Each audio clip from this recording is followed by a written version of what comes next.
আমি একটা ঘর কিনতাম চাইতাম, তো আমি ব্যাংক মর্গেজ না নিয়ে আমি চাইলাম আমার রিলেটিভ অকলতা কি বড় করিয়া কিনতাম, তো এটা কোনো প্রবলেম হইব কোনোভাবে দেখুন যে প্রপার্টিটা আন্ডার ভ্যালু করা হয় না যেন বেশিরভাগ। তাজ ভাই, এই ধরনের ক্ষেত্রে এন্টি মানি লন্ডারিং অ্যাক্টের একটা রিকোয়ারমেন্ট আপনারা যেতে হয়।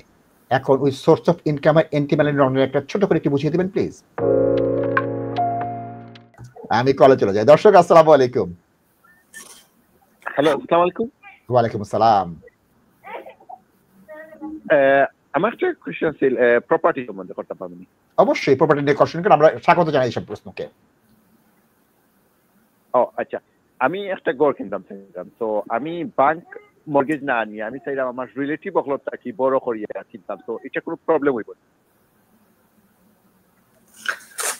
ওকে, আপনি গড়ের ভ্যালু কত ভাইয়া, ইফ ইউ ডোন্ট মাইন্ড? 70,000। কত? 70,000। 70,000। এবং আপনি কত টাকা পে করা গড় লাগে? আমার এত এক্স্যাক্টলি এখন সেভিং দেখানোর মতো নাই, বাট আমার দুজন রিলেটিভে দিবা চাইতেন যে 20,000 দিবা চাইতেন গিফট হইয়া। আপনার রিলেটিভ হলে ইন্টারেস্ট ফ্রি লোন দিতে পারেন, আপনারে গিফটও দিতে পারেন, কিন্তু এন্ড অফ দ্য ডে 70,000 হইছে দি লস অফ মানি নাই। এবং আপনি যদি আপনার সাইড কভার করতে পারেন কোনো অসুবিধা নাই। এবং আমরা যদি ভাই কোনো ভ্যালুর প্রপার্টি থাকে ভাইয়া, তখন যেটা ওই গিয়া যে যখন রেজিস্ট্রেশনও লাগি অ্যাপ্লিকেশন করা হয়, তখন যদি তারার সন্দেহ হয় তখন তারা সিরিয়াস ফ্রড অফিসও রিফার করতে পারে। আমরা সলিসিটার রাখলে যখন প্রপার্টির কাম করি আমরা anti money laundering regulation comply করতে হয়। টেক ফর এক্সাম্পল, আপনি মানে সলিসিটারে কইবা যে রিলেটিভে ফর এক্সাম্পল 20,000 পাউন্ড তোমারে গিফট করছেন, তান সোর্স অফ ইনকাম দেখাইতে হইব এবং পয়সাটা যে তান গেছ থেকে আপনার কাছে ডাইরেক্টলি আইছে, ব্যাংকের একটা চেইন দেখাইতে হইব। যদি সব ডকুমেন্ট থাকে ইনশাআল্লাহ কোনো প্রবলেম হইতো না। এবং আপনার সলিসিটারেও আপনার লগে ঝামেলা করার কথা নাই, কারণ অনেক সময় আমরা চাই অনেক document about source of money, তখন আপনারা আপসেট হইয়া যান কিন্তু কিচ্ছু হইতো না ভাইয়া। 70,000 is not a huge amount of money. হয়তো আউটসাইড লন্ডন প্রপার্টি কোনো অসুবিধা নাই। এবং কোনোভাবে দেখুন যে প্রপার্টিটা আন্ডার ভ্যালু করা হয় না যেন বেশিরভাগ, কারণ আন্ডার ভ্যালু করলেও ওদিকেও কিন্তু প্রবলেম আছে। তো ওইসব জিনিস আপনারা একটু খেয়াল রাখবা। Thank you.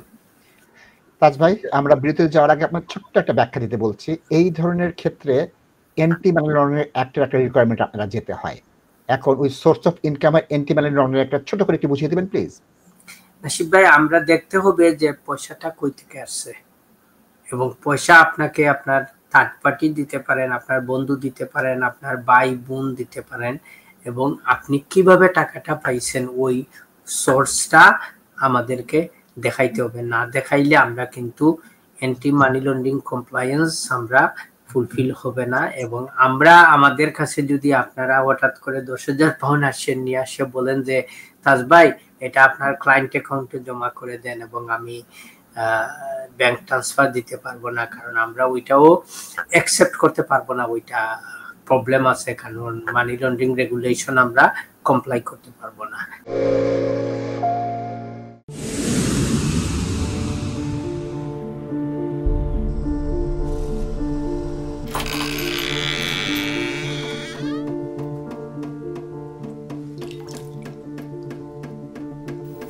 ইংল্যান্ডে আমরা চাইলেও অনেক কিছু করতে পারি না, অনেক ঝামেলা।